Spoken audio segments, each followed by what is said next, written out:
Barómetro de Política y Equidad. En nombre del comité editor, les agradecemos su presencia y le queremos explicar brevemente de qué se trata el barómetro. Esta es una iniciativa colectiva y conjunta de la Fundación Ética con sus profesionales, que en los últimos años, los últimos 8 años, hemos publicado semestralmente análisis sobre temas del acontecer político, económico, social y cultural del país. Ya llevamos 8 años en esta tarea, con un grupo de académicos y especialistas que colaboran en esta tarea. Este volumen que presentamos en esta ocasión analiza el primer año del gobierno del presidente Piñera, que se ha propuesto una segunda transición hacia el desarrollo integral del país en el periodo 2018-2022. El volumen que tienen frente a ustedes consta de 13 contribuciones en 10 capítulos que en esta 14ª edición aportan, para quienes se interesan y actúan en la vida pública del país, elementos de diagnóstico, análisis en ámbitos clave de la vida nacional, los que esperamos sean de utilidad en el encuentro de vías políticas que permitan la profundización democrática del país. Ese es el sentido de la publicación, este es el contenido de este volumen, y en esta oportunidad aprovecharemos la presencia de un grupo de destacados analistas de este barómetro, introduciendo los temas de economía a cargo de Eugenio Rivera y Hernán Frigolet, el tema de medios y opinión pública a cargo de Ben Gerber, y la situación del conflicto mapuche a cargo de don Felipe Agüero. Así que sin más, le doy la palabra a Eugenio. Después de estas breves presentaciones tendremos la oportunidad de tener intercambios, preguntas, respuestas de los temas que más les interesen a ustedes. Por favor, Eugenio. Bueno, gracias también por la asistencia de todos ustedes. Bueno, aquí el tema de lo que se refiere a los problemas económicos, cabe recordar que el presidente Piñera llegó con una gran crítica al bajo crecimiento y a la pérdida de capacidad de crecimiento de la economía durante la administración de la presidenta Bachelet. Y en ese sentido, la primera pregunta que uno se plantea es si el actual gobierno ha sido capaz de recuperar la capacidad de crecimiento. Y en mi análisis lo que queda claro es que, de alguna forma, de una manera similar a lo que ha sido la gestión presidencial, la gestión general del gobierno, la gestión económica ha tenido muchas escaramuzas, pero pocos avances. Escaramuzas me refiero a que hubo un problema con el viaje a Harvard, hubo un gran debate sobre presión y gastos que al final resultó una discusión poco relevante, una discusión poco importante en relación a la rebaja de la categoría de riesgo Moody, y recordamos todos que hubo una gran discusión poco fructífera en torno al salario mínimo. Pero en lo que se refiere a las grandes reformas que se propuso el candidato Sebastián Piñera, han transcurrido 9 meses, próximamente vamos a estar en los 12 meses, y ni siquiera se ha aprobado la idea de legislar en el campo de las pensiones, en el campo de la reforma tributaria. En ese sentido, si uno analiza lo que ha pasado en la actual administración, uno ve dos elementos que son importantes. Por una parte, como ustedes ven en el gráfico de la mano izquierda mía, hay una elevación significativa de las expectativas a partir de julio del año 2017, pero a partir de junio del presente año se da un derrumbe bastante importante. El gobierno ha querido decir que esto es por problemas de que no se entiende o no se han explicado bien las políticas. A mi juicio, ello no es exacto, porque si ustedes miran en el cuadro lo que ha sido el IMASEC en 12 meses, uno ve claramente una caída desde abril hasta septiembre. Hay una recuperación significativa en octubre. Cabe señalar, sin embargo, que, como ha dicho el propio presidente del Banco Central, en octubre hubo 2 días más de 2 días hábiles más, y en ese sentido, si uno descuenta más o menos el aporte de cada día, estaríamos en un crecimiento en torno a 3,4%.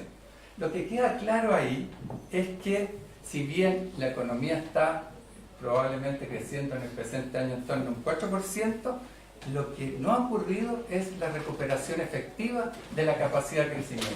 ¿En qué se queda, en qué se evidencia eso? De partida lo que fueron las declaraciones del presidente del Banco Central y del IPOM, cuando al señalar cuáles son las perspectivas de crecimiento para el próximo año, dice que para el 2019 la economía va a crecer entre 3,25 y 4%, y el 2020 entre 2,75 y 3,75.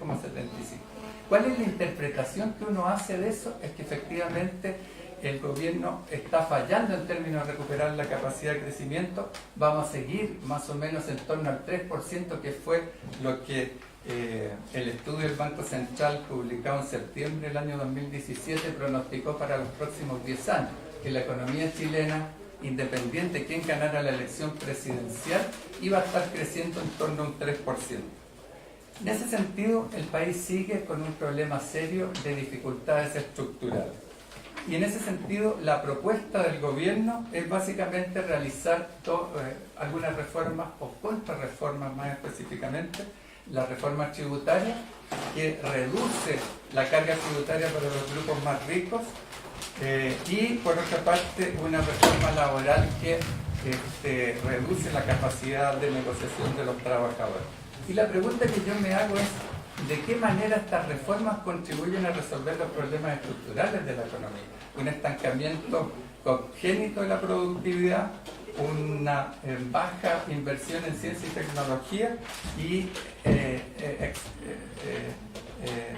fundamentalmente, cabe señalar que el Banco Central, en su estudio sobre el problema laboral, dijo que había de que naturalmente los trabajadores se pasan, o sea, la idea es que se pasen de tareas peor remuneradas a mejor remuneradas. Según el Banco Central, la mitad de los trabajadores pasa de actividades mejor remuneradas a peores, lo que quiere decir que salen porque son expulsados de la actividad productiva por parte de las empresas, y por eso es que van a ese tipo de trabajo de menor remuneración. Ahí yo veo un grave problema. El problema laboral no es falta de flexibilidad, sino que falta justamente capacidad de negociación de los trabajadores. Pero termino diciendo que no solamente estas reformas no contribuyen a recuperar la capacidad productiva, sino que, por ser tan polémicas, la reforma tributaria, la reforma laboral, lo que van a hacer es aumentar el nivel de conflicto del país, y en ese sentido eso va a cooperar aún más a tener una menor capacidad de crecimiento. Gracias. Muchas gracias, Eugenio. ¿Hernán? Sí, profundizando un poco lo que ha planteado Eugenio desde el punto de vista de qué ha ocurrido con la economía. Esperemos que se ponga la PPT.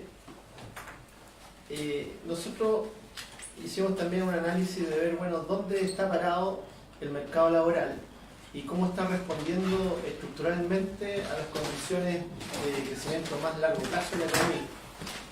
Y utilizando las cifras del INE, fuertemente criticadas actualmente, yo creo que en un grado de injusticia bastante elevado, en términos de que los resultados no acompañan los resultados esperados por el gobierno, y eso va a la crítica artera que se le hace a la institución. Pero si uno toma las cifras más estructurales y ve esto en su conjunto, cómo ha venido evolucionando, tenemos que nuestra economía no logra pasar el umbral del 60% de tasa de participación.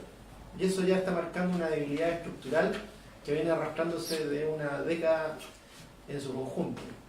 Asociado a eso tenemos una tasa de crecimiento de la fuerza de trabajo que en los mejores escenarios crece el 2,5%.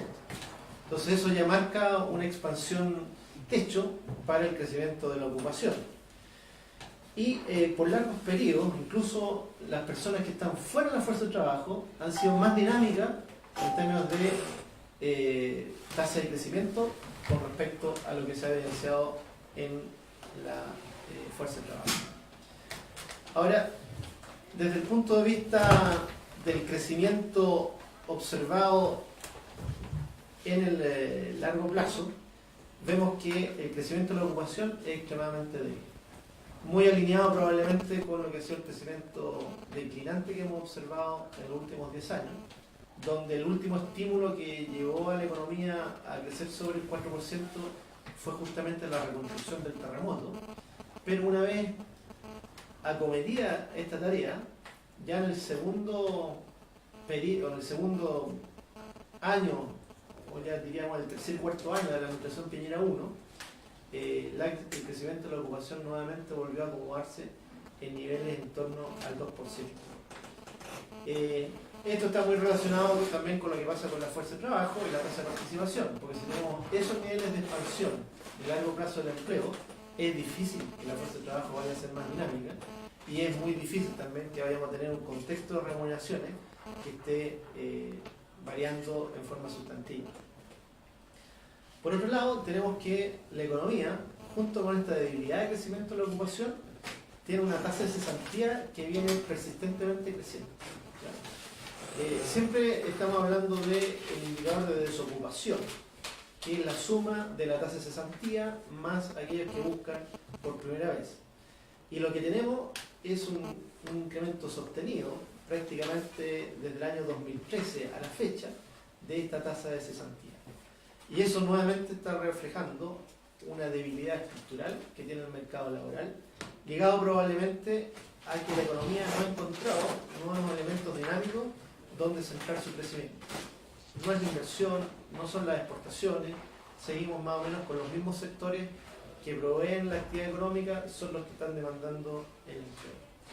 Entonces, desde el punto de vista ya de cifras concretas, la economía también está con dificultades serias para superar la barrera de los 160.000 empleos creados por año, lo cual es relativamente bajo y eso está en el meollo de la debilidad que se marca en el sector laboral.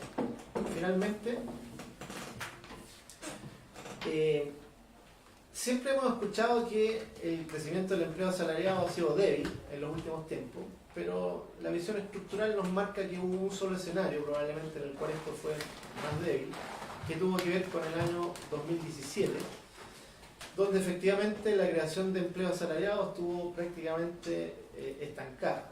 Pero si lo vemos en los últimos 10 años, el crecimiento asalariado ha sido la tónica, o sea, persistentemente esta economía ha estado creando empleos de mejor calidad en la perspectiva del análisis tradicional, donde estamos viendo calidad asociada a un empleo asalariado, formal, y que por lo tanto tiene el respaldo de leyes sociales. Y lo que tenemos es un empleo asalariado, de características más bien informales, que está transitando desde la informalidad a la formalidad, y eso también debilita lo que es la evolución de las remuneraciones. En el último gráfico, anterior a ese, en este gráfico, lo que tenemos es una cualidad poco observada en la economía, donde hay una competencia por la creación de empleo entre las grandes empresas y las pequeñas y microempresas. ¿Y en qué consiste esto? Que cuando la economía recupera algún vigor en términos de actividad económica, la creación de empleo está concentrada en las grandes, que están capturando empleos más precarios desde las pequeñas y microempresas. Y eso a su vez está haciendo que los indicadores con los cuales medimos las remuneraciones se debiliten notablemente. ¿Por qué esto? Porque se van a incorporar entonces a las medianas y grandes empresas trabajadores con una diferencial de salario que es más bajo, y por lo tanto el indicador que calcula el INE va a verse afectado en términos de estancar las remuneraciones que están viendo en esos sectores que son los que están en la encuesta de empleo. Y así terminamos entonces con una visión de lo que ha ocurrido en el último tiempo, donde nuevamente hubo una marcada sustitución de empleo de las grandes y medianas empresas en contra de la creación de empleo que habían hecho las micro y las pequeñas, y el indicador entonces está recogiendo esa situación en la cual las remuneraciones nominales prácticamente no están subiendo, al contrario, se están depreciando un poco, y tenemos que las remuneraciones reales están cayendo porque el incremento salarial no está compensando ni siquiera la inflación. Y esa es la realidad que tenemos desde el punto de vista del mercado laboral, en sintonía con lo que observaba Eugenio de debilidades estructurales, que hasta el momento no tenemos una propuesta clara de cómo la administración 2 del presidente Piñera va a salir de este empantanamiento de la producción y de la creación de empleo. Muchas gracias, Ana. No. Buenos días.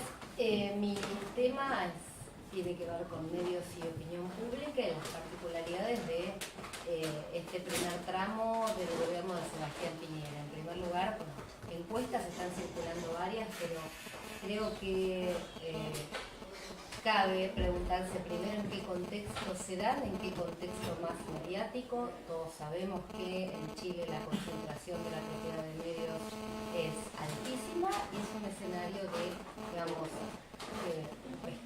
escasísimo pluralismo en relación a esa altísima concentración que se da.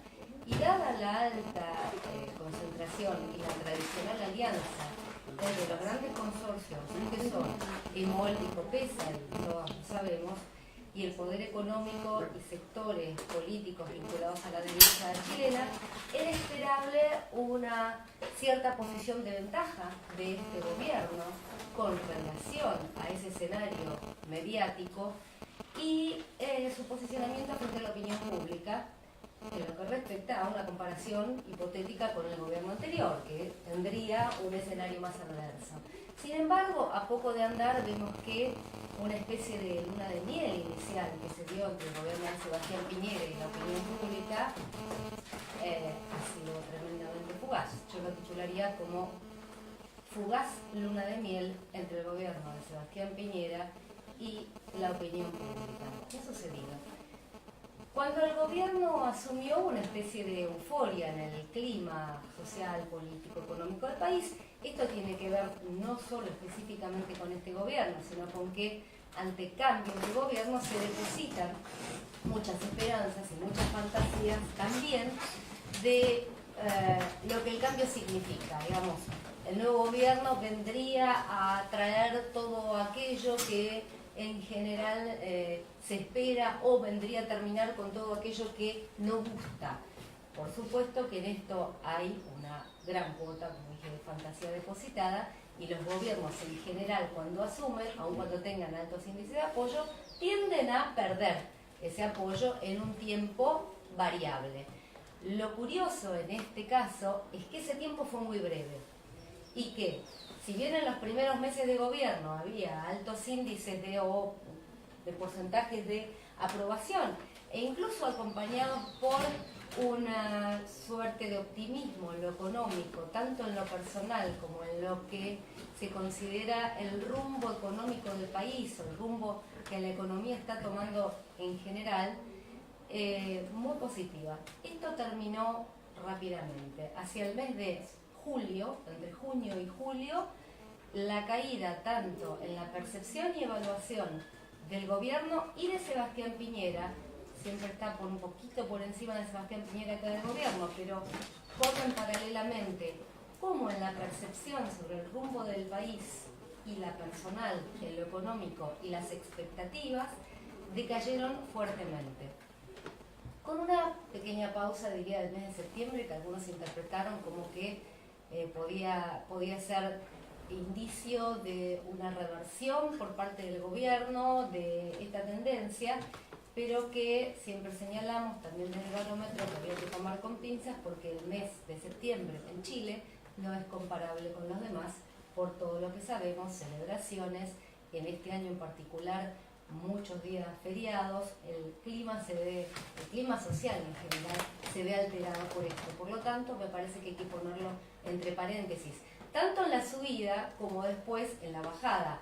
Creo que no hay que comparar octubre, noviembre y diciembre con septiembre, sino dejar en el freezer a septiembre y tomar meses anteriores.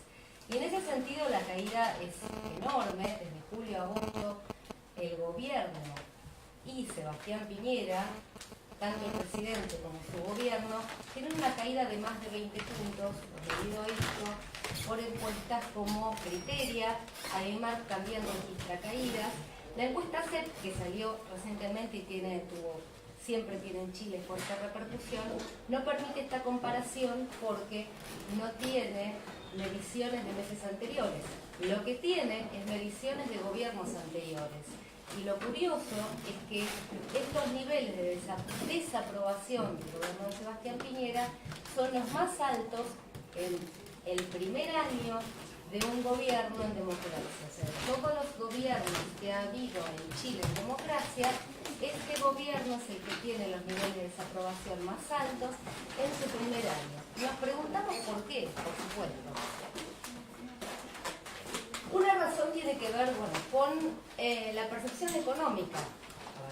Destaquemos que hay agendas, la característica de estos tiempos es la segmentación de agendas. Por lo tanto, son distintos los temas de opinión y los temas que importan en las élites, tanto de oposición como oficialistas, como en los referentes intermedios, esos que se mueven en las redes y tienen muchos seguidores en redes, como en la agenda masiva. Sin embargo, veo acá algunos denominadores comunes. Primero, esta caída que se menciona mucho ahora, no comenzó ahora, tengamos en cuenta los varios tropiezos que tuvo el gobierno políticamente en dichos pasos en falso que han dado distintos ministros, del ministro de Cultura hasta el ministro de Educación, que no es que todo aquello sea recogido por la ciudadanía en general, pero sí es recogido por multiplicadores de opinión que inciden en el clima de opinión. Y recientemente sí hay temas que atraviesan todas las agendas y esto está medido por la última encuesta Criteria, el caso Catrillanca. Cuando se pregunta cuáles son las razones de aprobación o desaprobación, la principal razón de desaprobación que el gobierno nunca logró revertir es que se gobierna para unos pocos. La principal razón de aprobación es que el gobierno lo está haciendo bien.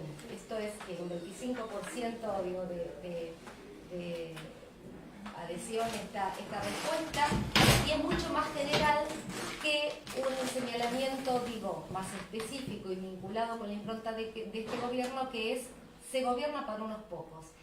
Curioso es que en el mes de noviembre, mediciones de noviembre que se publican ahora, como segunda razón dan el conflicto en la Araucanía. Entonces el conflicto en la Araucanía, el reciente caso Catrillanca, evidentemente atraviesan la agenda país, coronan una caída progresiva de este gobierno que a su vez no ha logrado transmitir el buen clima económico que se supone que debería caracterizar esta gestión, porque una de las expectativas más importantes estaba puesta en el repunte económico, en la mejora de la economía, en la mejora de los empleos. Esto no ha sido así, más allá de las cifras objetivas o los datos duros. Estoy hablando del clima de opinión. El clima de opinión, el gobierno no logra construir un relato respecto de que se vienen tiempos mejores. Entonces la promesa de los tiempos mejores fue breve, se sostuvo durante muy poco tiempo, diría marzo, abril, junio, y después decayó. El gobierno todavía, aparentemente, no ha tenido cómo revertir esta situación o esta sensación térmica de cierto desaliento y clima sombrío en lo económico y de, por lo menos, al menos polarización en lo político y social. Porque es cierto que la derechización de la agenda, tanto en lo que respecta a los manejos en la Araucanía como con las últimas medidas en la agenda de migraciones, más bien polariza al electorado y le da, respuesta tal vez a ciertos sectores que reclaman por el endurecimiento de medidas en esos campos, pero todavía se abre una interrogante porque las medidas, por ejemplo la de migración, es muy reciente, como para ver qué resultados le da el gobierno como para revertir esta caída libre de la que viene desde el mes de julio. Muchas gracias, Felipe. Muchas gracias. Alcanzar la paz y el desarrollo en la Araucanía fue uno de los 5 grandes objetivos con que se inició el gobierno y que explícitamente se propuso el presidente, y eso se materializó inmediatamente al comenzar el gobierno en una gran cantidad de actividad del gobierno en la Araucanía, en marcado contraste con lo que había sido el periodo anterior de la presidenta Bachelet, en el sentido de que los ministros viajaban permanentemente, el presidente, y se realizaban reuniones de gabinete, Todo esto en el marco de la preparación y la expectativa que se creaba para anunciar el plan Impulso a la Araucanía, el gran acuerdo nacional en la Araucanía. Esto describe la actividad del gobierno en su primer momento, grandes reuniones, mucho diálogo, todo lo que ejemplificó y la imagen que se creó en torno a la actividad del ministro Alfredo Moreno. Todo lo cual realmente se anunció en septiembre el plan Araucanía, que tuvo un momento de alta estatura en la visibilidad. Se derrumbó, obviamente, con el asesinato de Camilo Catrillanca, y eso ha cambiado bastante radicalmente la agenda.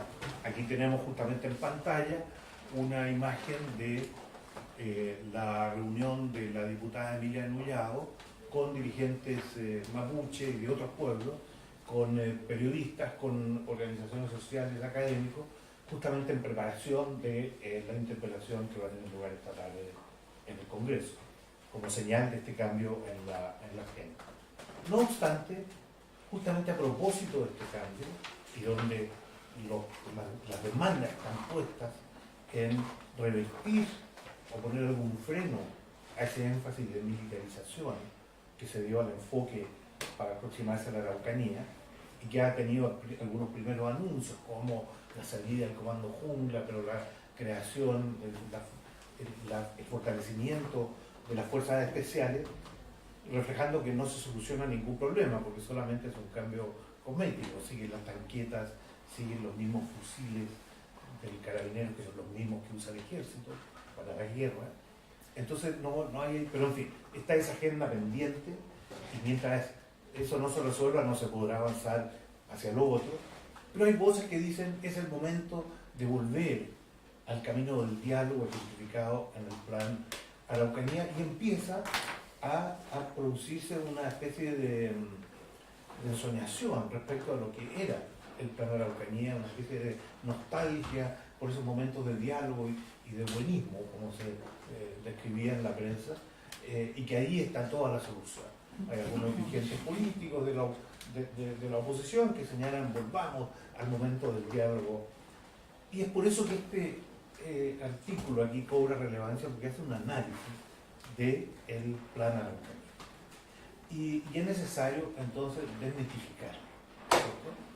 Se contrapone a la violencia porque es un camino de diálogo, pero al hacerlo se escabulle las verdaderas dificultades y contradicciones y problemas que tiene este plan, y que en el título de este capítulo aparece como la gestación de un desencuentro, de un nuevo desencuentro, una nueva comisión que produce planes que no resuelven los problemas. ¿Cuáles son los problemas del plan Araucanía, dicho en simple?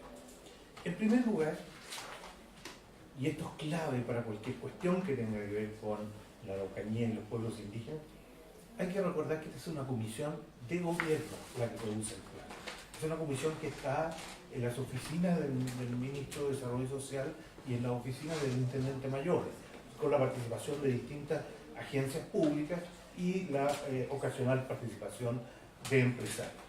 No estaban allí los indígenas, no había ninguna representación en la gestación y formulación del plan Araucanía de esa presencia. Eso ya es un llamado al fracaso, para empezar. En segundo lugar,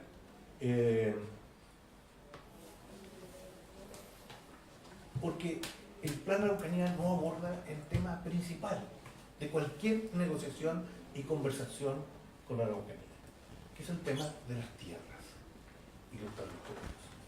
No se toca para nada, salvo en una sola parte, que es la referencia a cambios en las normas que posibilitaría volver al arrendamiento de tierra. Es decir, no se habla nada de restitución, de continuar con los planes de restitución, sino al revés. Se enfatiza arrendar las tierras que ya están en posesión de las comunidades indígenas. Entonces, eso es otro elemento clave de este desencuentro. Terminaré muy luego. Hay que tener presente que el propio plan Araucanía y el propio programa de gobierno de Sebastián Piñera enfatizan con toda claridad, y esto es muy relevante porque es novedoso, que el conflicto de la Araucanía es un conflicto territorial. Es decir, este es el planteamiento oficial, no es conflicto de terrorismo ni esto, como algunos voceros sí lo enfatizan, sino que en términos de lo que está escrito en los documentos, este es un conflicto territorial. Y dice que las causas de este conflicto territorial es, textualmente, la ocupación del Estado de Chile de tierras ancestrales del pueblo mapuche. Eso, comillas, está en el plan Araucanía. Entonces, ¿qué hace el plan? Ignora completamente ese diagnóstico inicial. Si uno dice que el conflicto es territorial, bueno, uno tiene que empezar a ver la forma de resolver la dimensión territorial de la cuestión de tierra. Esto no lo hace el plan Araucanía y al revés se propone, como lo dice expresamente, poner el énfasis en la reconversión productiva, entiéndase, arriendos de tierra, para darle dinamismo productivo, turismo y hacer de esa región la capital de las energías limpias. ¿Qué dicen los mapuches sobre esto? Bueno, no han participado, no son parte de estas ideas. Entonces, simplemente, y los invito a que lean con más detalle este acápite, no tiene el plan los elementos que harían posible un diálogo efectivo. Para finalizar, quiero decir que hay otro elemento también presente, que es que antes del asesinato de Catrillanca, ya antes, venía dándose un fenómeno muy interesante en el mundo mapuche, que era un esfuerzo consciente de alcanzar mayores niveles de unidad. Y eso empezó a expresarse como oposición al plan Araucanía, que se acrecentó con el episodio de la huelga de hambre del Machi Celestino Córdoba, y que finalmente ya alcanzamos niveles todavía mucho mayores con el episodio del asesinato de Catrillanca. Entonces, es un elemento que yendo a futuro, también el gobierno y todos los demás tendrán que tener en cuenta. Muchas gracias, Felipe. Bien, estamos todos nosotros a disposición de ustedes para contestar preguntas, profundizar algunos temas que les parezcan de interés. ¿Podemos tener que las cámaras están afuera instaladas para poder hacer la conversación con cada uno? Sí, sí. ¿Sí puede ser? Que no hay nada que No los se que en nota a cámara. colegas sino algo fuera de cámara, ¿no? ¿No? ¿Todo en cámara? Sí. Muy bien. Vamos abajo entonces a las cámaras.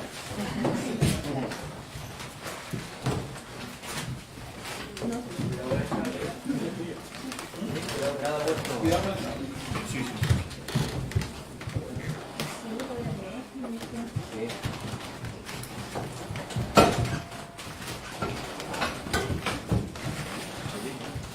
Fue un poco estresado, sí. Fue un poco estresado. Sí, puede tener la transmisión. Sí, eso me llamaba la atención.